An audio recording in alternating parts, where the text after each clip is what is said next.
Ladies and gentlemen, boys and girls, hope I'll be having a great weekend. Hope I'll be having a great Saturday night. If not, hope this video can make it a little bit better. And man, oh man, we got to talk about the Ace Bailey situation. This has been a highly requested video on the channel. Maybe it's because there's no sports going on, not even to the slightest, so you just want us to talk about something that's recently happened. Or maybe it's because you guys want to see some more basketball content. Let me know in the comment section. We might do some more of that. As y'all know, in the off season, we mainly focus on the documentaries, and I've been debating, going back and forth with myself on whether or not we should do some basketball documentaries. But that is neither here nor there. That's not why you clicked onto this video. We got to talk about what has transpired in the draft and the days after it. Let me get one thing clear. I've been keeping up with this ever since it happened, from day one. Or I guess a better way of saying it is, since night one, since the Utah Jazz selected him with the 5th overall pick. First things first, my immediate reaction, I was shocked that the Utah Jazz selected him, not because it was a high spot for him, he was the best available player, more so of Ace Bailey made it clear he didn't want to go there. Zero interest in going there whatsoever, and he made that clear after the draft in some of his interviews. And normally, I'd say 9 times out of 10,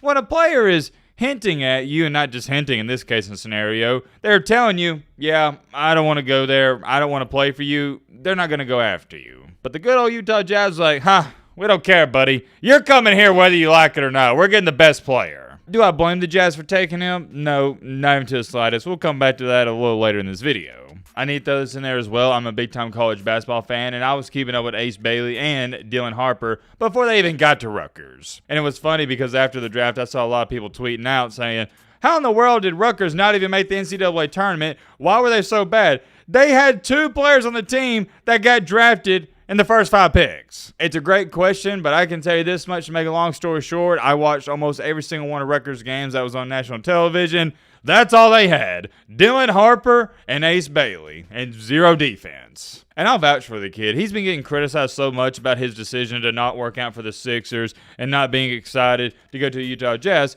People have forgotten he is one of the most special basketball players out there. There's a reason he got selected in the top 5. And more than likely, he probably would have got selected 3rd overall if he would have worked out with the Sixers. But he also didn't want to go there. And here's the funny thing about it. The Hornets would have loved to have Ace Bailey over Con Knippel. Not throwing shade at Knippel. He's a fantastic player, but Ace Bailey made it clear he didn't want to go there either. For those of you that didn't watch him at Rutgers, let's just say you're a casual Bailey fan. You just heard about him. There's nothing wrong with that. I don't expect many people to keep up with Rutgers basketball.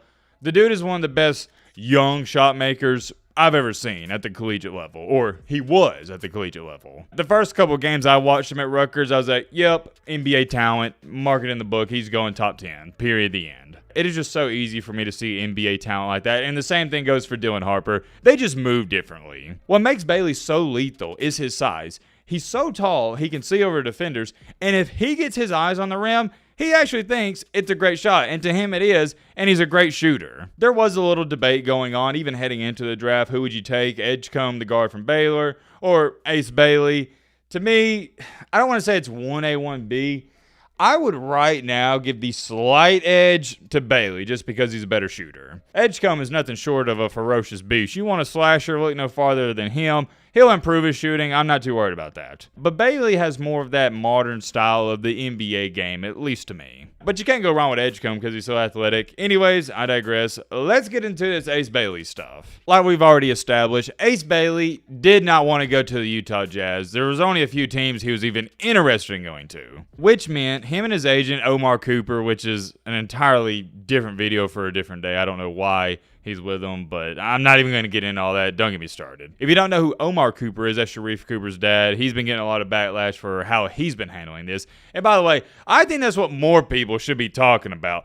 This isn't on Ace Bailey. This is on the people representing him. His agent and his team has convinced him, we don't care about going 3rd overall in the draft after your teammate Dylan Harper. We care about going to the better team, the right fit, even if we lose millions of dollars. Because, by the way, for those of you who don't know, every time you drop, even if it's just 1 pick, you're losing money. I'm sure most of you know this, but maybe some of you don't. The 2nd pick will not make as much money as the 1st pick. Same thing for the 3rd pick compared to the 2nd, 4th compared to the 3rd, and so on and so on. And most players try to get drafted as high as they can. They don't care if they go to the worst team because they want to secure generational wealth and the most money possible. Rightfully so. But he's taking the other route. He's like, we big chilling on that 1st contract. Don't care. We care more about the 2nd one. Which I'm not going to act dumb. I understand the reasoning behind this.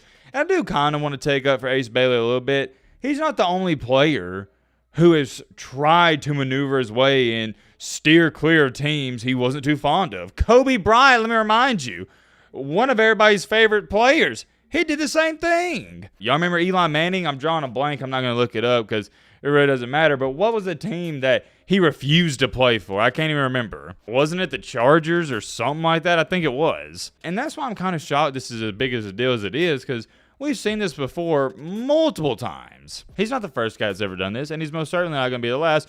But here's where things get interesting to me.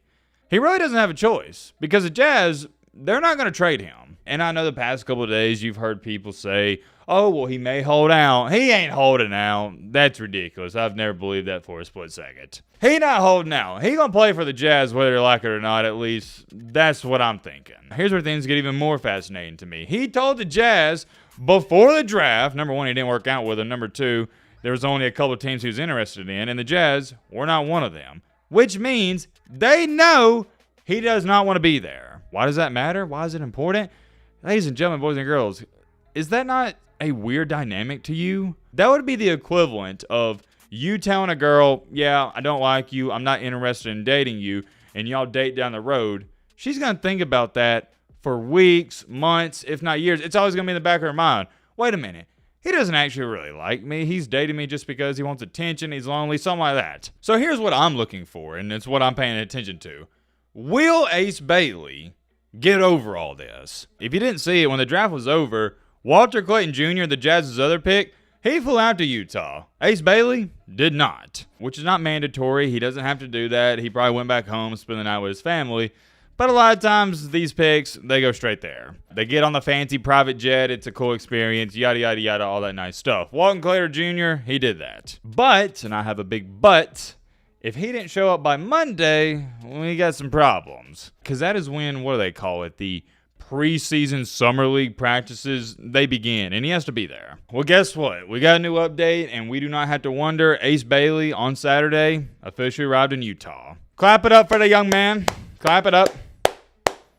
Happy to see it. Will Ace Bailey get over all this? I guess I'll have to wait and see. I got a feeling once he starts practicing with the guys, getting in the mix, talking with the coaches, he'll come to find out it's not as bad as he thought it was going to originally be, or as bad as Omar Cooper, his agent, his team told him it was going to be. You're getting millions of dollars to play the game you love. You're more than likely, I haven't looked at the roster, nor do I care, I'd assume he'd be competing for a starting job. It ain't going to be too bad, man. Look, I know the Jazz suck, right? But it could be worse. You could be playing for the Cleveland Browns. That is a terrible franchise and organization. Speaking of terrible organizations and franchises, you could be playing for the Charlotte Hornets. I think the Hornets are in a worse spot than the freaking Utah Jazz. I know the Hornets got good players in LaMelo Ball, Brandon Miller, so on and so on.